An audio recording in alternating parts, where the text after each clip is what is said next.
For this evening, we'll be back with more news tonight at 10. Stay tuned for a WSFA TV news special next. In my opinion, it's something I wouldn't want to go through again. I don't think Mobile would either.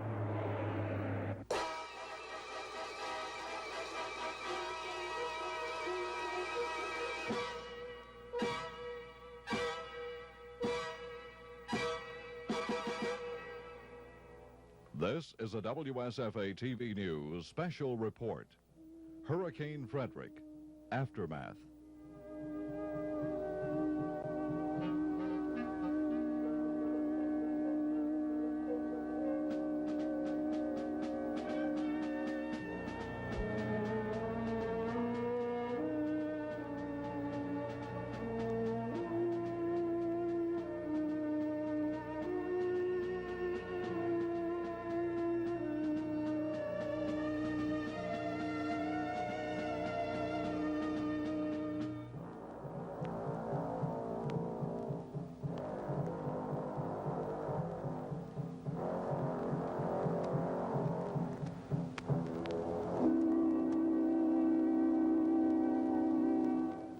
Good evening, I'm Bob Howell.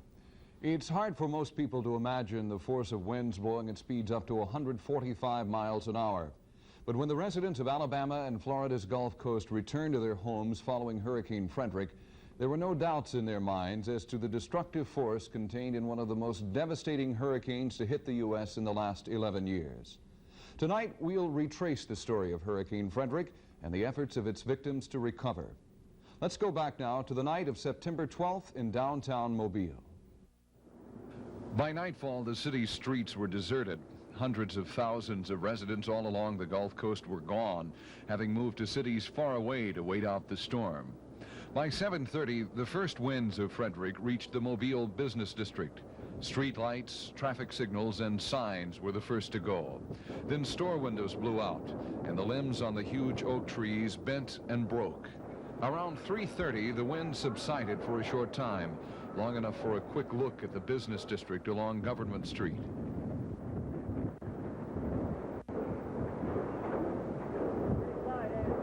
Incredible. Montgomery. By sunrise, it was over. The sky began to clear, and the extent of the damage was visible for the first time.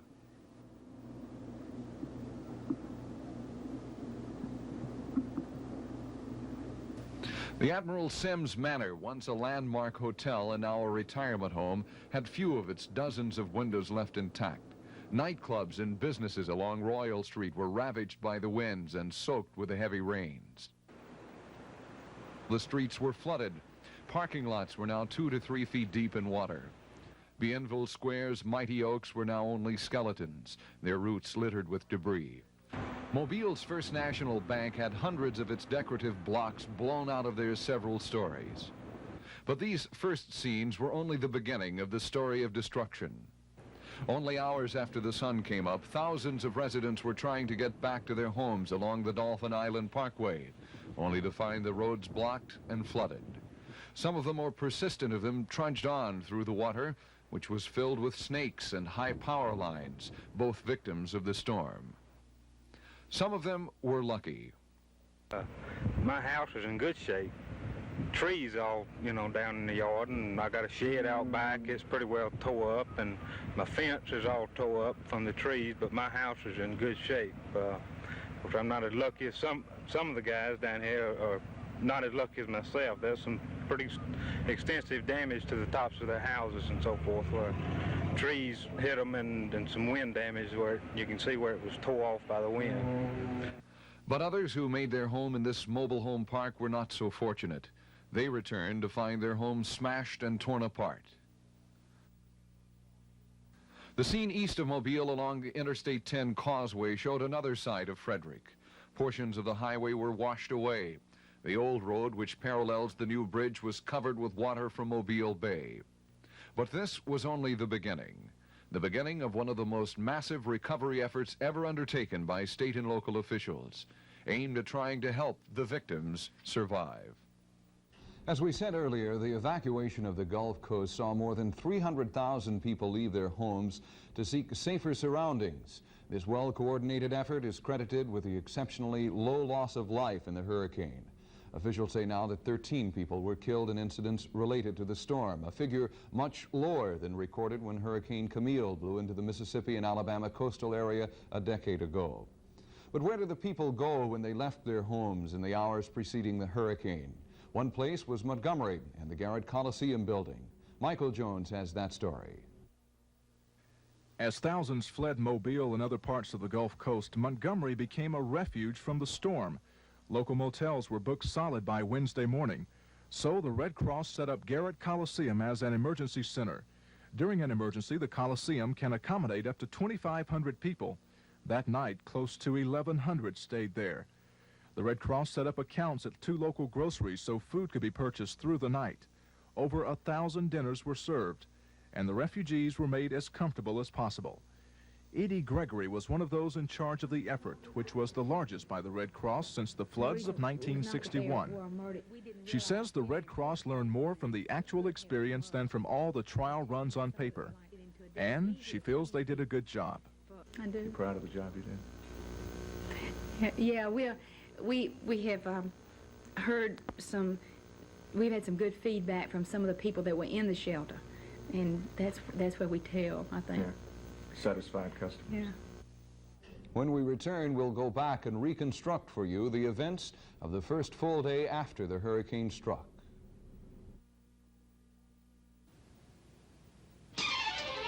Double dating, double-breasted, a double dip handled carefully, a double play in baseball goes 6, 4 to 3. But the single most favorite double in the world is double good, double income, double dribble, double jointed, double creature in a double feature. But the single most favorite double in the world is double good, double mint gum. Double your pleasure with Double Mint Gum. Double good, double fresh, double delicious. It's the single most favorite double in the world. Jumping double, double jumping, on the double, seeing double. But the single most favorite double in the world is double good, double mint gum. There's no single gum like it. TV 12 News was back in Mobile on the day after the hurricane hit. It was one of the first looks at the incredible number of problems facing the victims of the storm. The devastation was so widespread that President Carter flew to Mobile for a first-hand look. Here are 2 more of the stories of Hurricane Frederick from Chris Grimshaw and Dennis Latham. The destruction of Hurricane Frederick was far-reaching. There were testimonies to Frederick's awesome power everywhere. Many roads were blocked by fallen trees that had fallen toward the west, indicating that the violent northeastern corner of Frederick had pounded the Alabama Gulf Coast. The several days after Frederick hit were filled with area residents finding their way through the debris, only to find that their homes had been either entirely blown away, badly damaged, or victimized by the storm in one way or another. The brunt of the storm managed to knock out all major utilities. Thousands and thousands of miles of power lines and telephone lines had been knocked out, water service rendered inoperable, sewage service backed up, and gas lines broken. The service receiving the least damage appeared to be the natural gas company, whose pipes were buried and protected from the winds. Retail and other businesses were equally devastated, with broken windows and lost or destroyed merchandise. The conditions were warlike. Demand up and supply down. That's when the first of the lines began forming. Some were short at first, a few people waiting to go into a store and buy something to eat or drink. With no electricity, people were facing the problem of perishable foods with nowhere to cook them. Water was scarce, so ice became a valuable commodity, enough so to drive the price up. The problem became so rampant that Mobile city officials took over all the distribution efforts dealing with ice. Another extremely valuable product was gasoline. Many stations had been destroyed by the storm, but others just lacked the electricity to pump their gas. Those stations who could operate saw California-style lines forming at all the pumps. Some price gouging was reported in this business as well, prices that jumped to $3 and $4 a gallon in some remote places. Even with all of the adverse conditions, people still centered their main efforts on their homes, removing the debris and picking up the pieces. It didn't take long for the rest of the nation to respond. The promise of massive federal aid came from President Carter within 36 hours from the time Frederick hit.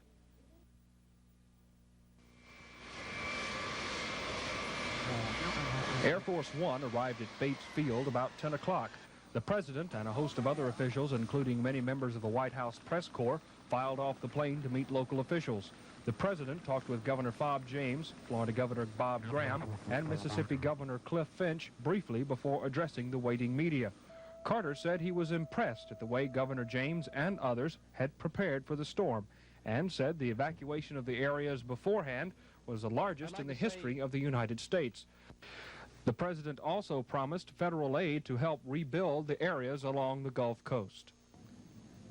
Our aid to this area has been approved by me. I think the quickest declaration of an emergency that I've ever had since I've been president.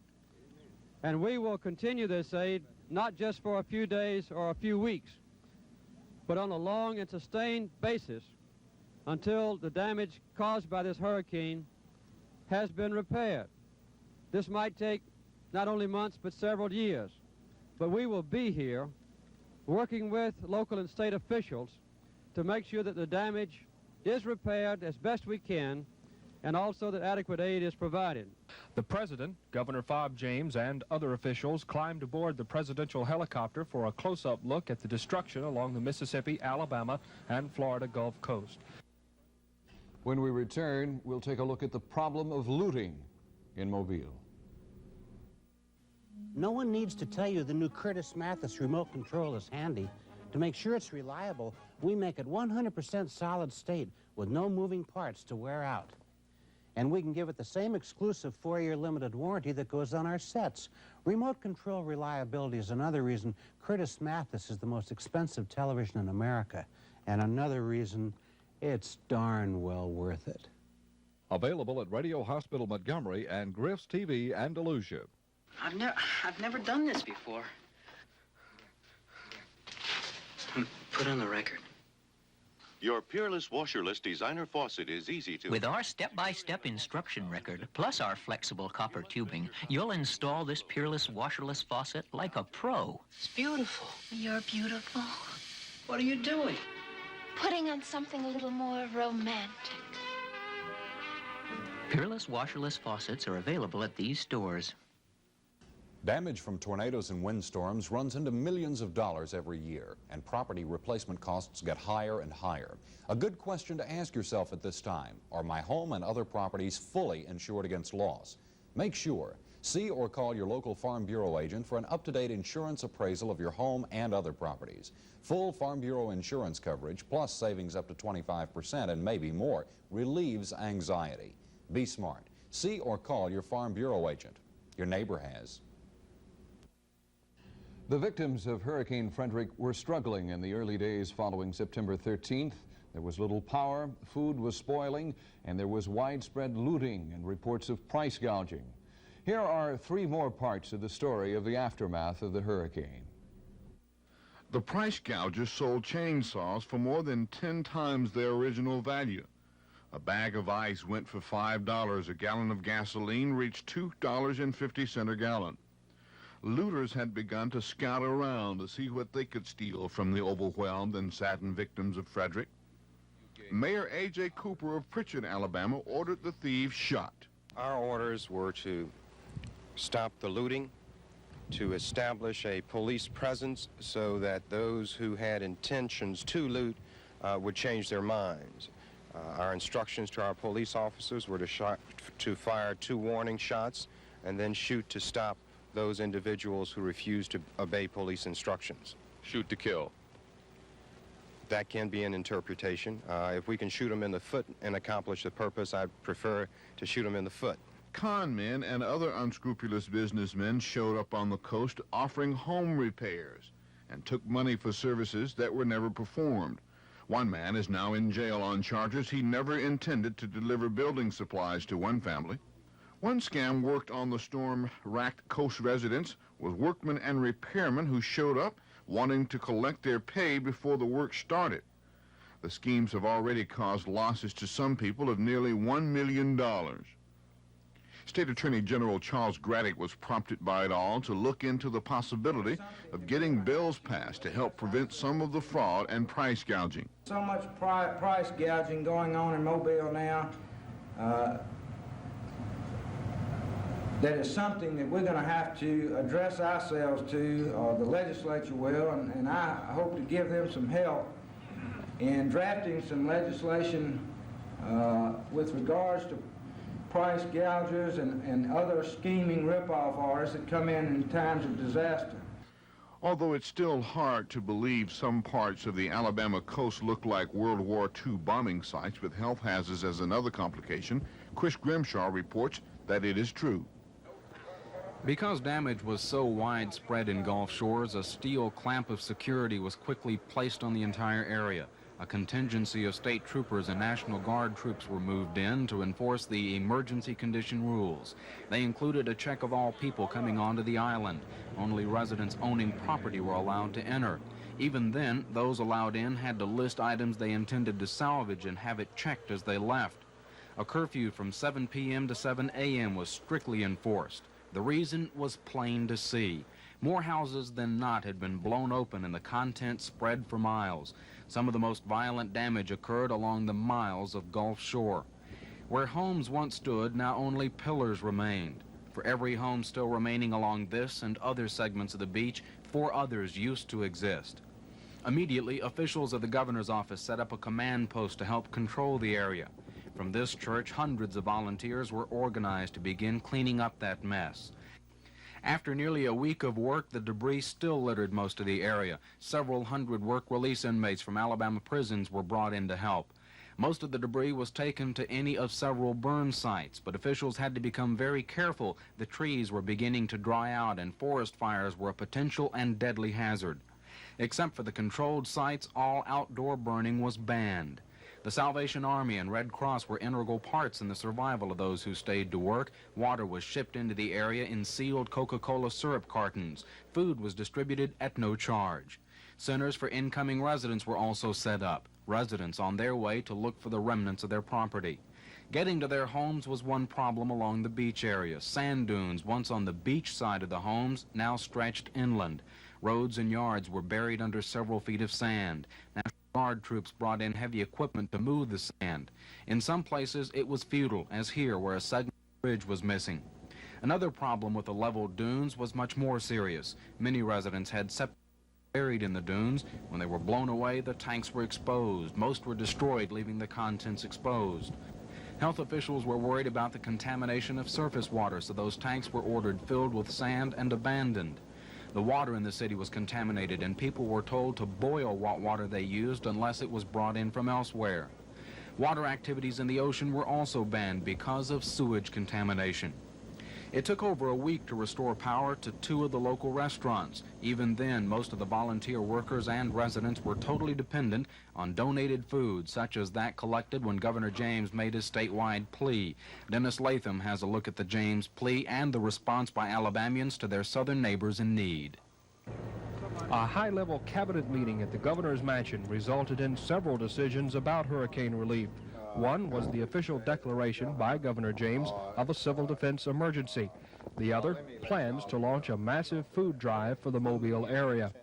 The governor appeared on statewide television that night and asked the people to give what non-perishable food items they could spare. In the course of this week, we are running out of food because we have no refrigeration now. And the people throughout of Alabama have been very generous. But I'd like to take this opportunity to ask you throughout Alabama, starting tonight, to band together, organize, and give us food to send to Mobile and Baldwin counties because we need it desperately. Almost immediately, lines formed at several National Guard armories around the state. People were bringing in sacks and bags of dried and canned fruits, vegetables, and milk. The Montgomery Kiwanis Club purchased $5,000 worth of food and had it loaded onto a truck. Enough food was collected to load the first trucks in time for a Friday trip to Mobile. This guard truck, part of the Minuteman Express, left Montgomery partially loaded for several points to the south. Here at Georgiana, the load was completed, and the truck moved on to the next armory in Evergreen, about 30 miles down US 31 south. At Evergreen, another larger guard truck was already waiting, fully loaded. The Minuteman convoy then moved out on the last leg of the journey to Mobile.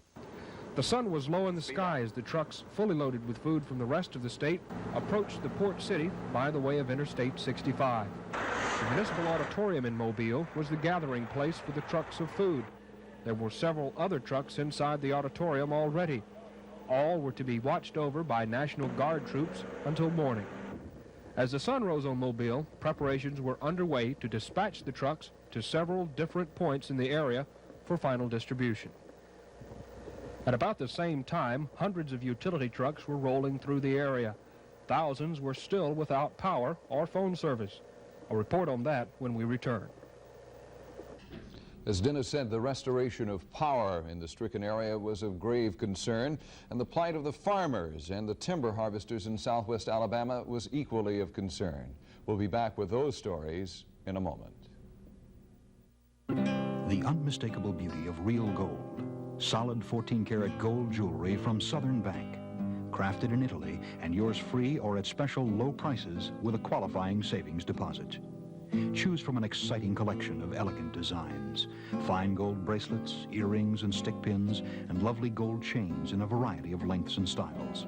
Start saving now and get beautiful solid 14-karat gold jewelry at Southern Bank, so you can feel rich while you get richer.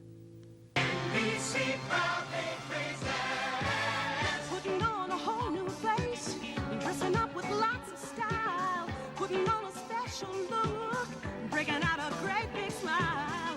Gonna spread our wings and reach right up to the stars. No one is prouder than we are. And a touch of mystery. Take a look at all that's new. Share a taste of victory. Feelings of nostalgia too. Gonna spread our wings and be the best you can see. No one is prouder than we are. Going out to set some trends. Wanna laugh and dance and sing. Visit with some dear old friends. Gonna cover everything. Gonna spread our wings and show off all that we've got. NBC proud as a big rock. One of those serious problems facing the victims of Hurricane Frederick is restoration of power. Lisa Nielsen tells us about how this was dealt with and the progress being made toward recovery. Many Alabama power company lines still are on the ground, poles snapped and transformers smashed. 20 of the city's 21 transmission lines were out of service, and one, the one going to Dauphin Island, simply disappeared. Operating at first from the municipal auditorium, power company workers spent the first 2.5 days getting back their main power source. Then, from the Service Restoration Command Center in the power company building, they began replanting poles and stringing wires. As each area got power, employees recorded the progress with colored lines on the maps. After 2 weeks, 90% of Mobile has power. Those in least accessible areas, especially where power lines are in the rear of lots, will be the last to get power. But workers say residents are patient and cooperative. The residents here have just been super nice. They're just anxious to get their lights back on, and anything that they can do to help, they're always willing. What kind of things are they doing? Always coming out and offering coffee, drinks to the crew members. They want to just be sure that they're there long enough to get their lights back on, and anything that they can do to help to allow us to come on their property, cross their yard with a truck or something. It's been really nice. With the exception of Dauphin Island, company spokesmen say all areas of Mobile will have power in another week. Their objective is not to restore power to 100% of what it was before Frederick. That would be impossible because of the number of homes and businesses so damaged that they can't accept the electricity.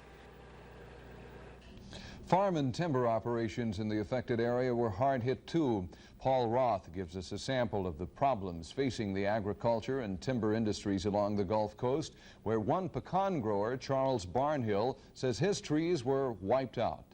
100% loss on our pecan production for this year, and and I could pretty near guarantee you it'll be 100% for next year, because we'll have to get what few trees are left back in production, and it's going to take several years to do that. Before Hurricane Frederick came ashore packing 130-mile-an-hour winds, Barnhill and his brother operated a 350-acre pecan orchard near Loxley in Baldwin County. Now they estimate the storm cost them $240,000 in lost revenue this year. 65% of their trees are destroyed, and Extension Service specialists say it could be 1983 before those trees left standing will produce pecans. Soybean losses could run higher than expected. Mobile County agent Pat Kilpatrick. Our first estimates with a 60% loss. We may upgrade that a little bit. We may think it's somewhere around 70 to 80% loss because they hadn't quite matured yet. And we lost a lot of leaf surface in this thing, and there's a lot of trauma associated with it. And we are not real sure what the thing's going to be. We know we lost 20% of the crop because of their young beans. We've got about 10,000 acres been planted behind some early corn, and they're nothing but stems. The other beans that were planted early at the proper time, they had the potential of a 40, 45 bushel bean crop. Now we think maybe if we get a 12 to 14 bushel per yield, we'll be doing real good. Kilpatrick says few areas of the Gulf's agricultural lands were spared. The timber industry is a total loss, and those trees left standing will have to be harvested because of structural damage and insects. Few livestock animals died from the storm, but fences are down, and because many barns were destroyed or damaged, food stored for the winter may be unusable. Without power, many dairymen have been using their tractors to generate electricity for their automated milking machines. Officials are still trying to determine the total amount of agricultural losses, and so far they say damage could run into the hundreds of millions of dollars. The state has established the Governor's Forest Disaster Recovery Council to assist the timber industry, which suffered tremendous damage in the storm.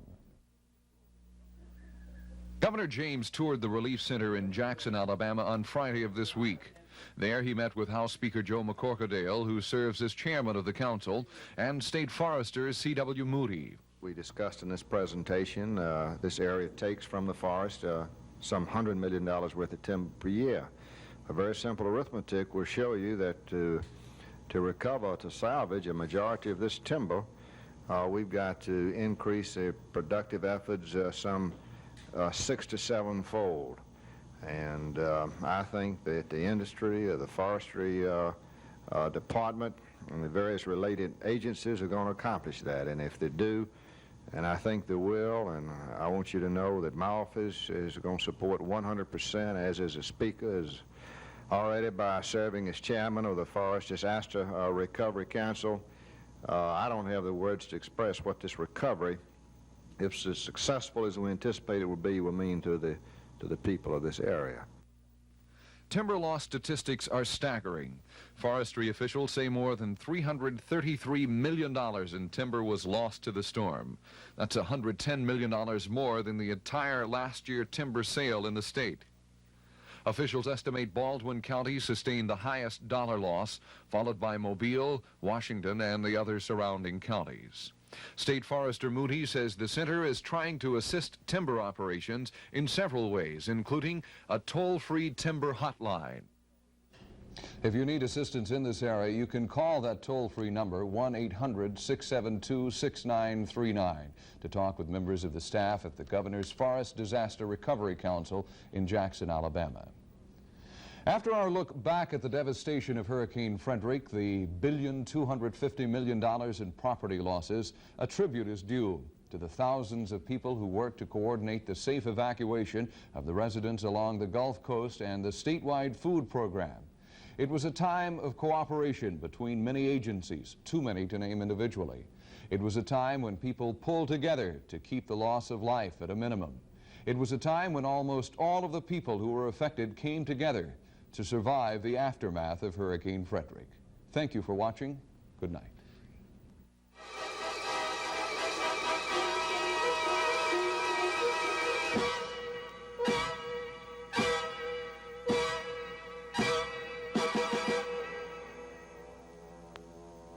This has been a WSFA TV News special report.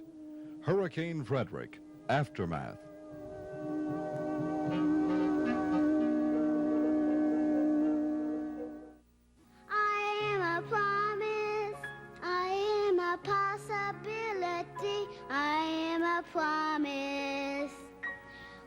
with a capital P.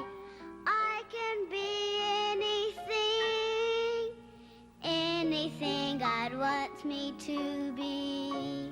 Every child can be a promise, but not without your help. Please support the Brian Keith Children's Home by calling 281-9633 for information. Hello, I'm Arthur Ashe. When I won the U.S. Open in 1968, and when I won Wimbledon in 1975, those were once-in-a-lifetime moments. Now in 1979, we've all got a chance to participate in a once-in-a-lifetime year, the International Year of the Child, an entire year dedicated to the needs and the rights of children. Call your mayor or governor's office to find out what you can do. We need you. We need each other. TB12 proud as a peacock.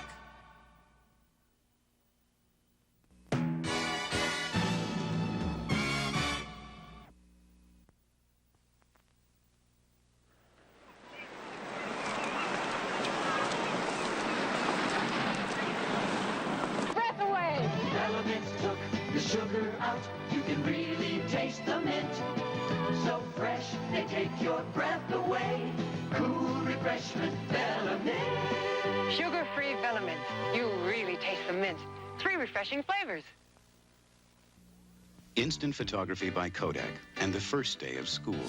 Hi, I'm Miss Foster, and I'd like to get to know you better with pictures. Now let's see. Who'll be first? Gary? Smile. Suddenly you give a smile. Who's next? We're gonna have a picture of you, Miss Foster. Kodak Color Burst cameras. Instant photography with the confidence of color by Kodak. The more you take, the more you give.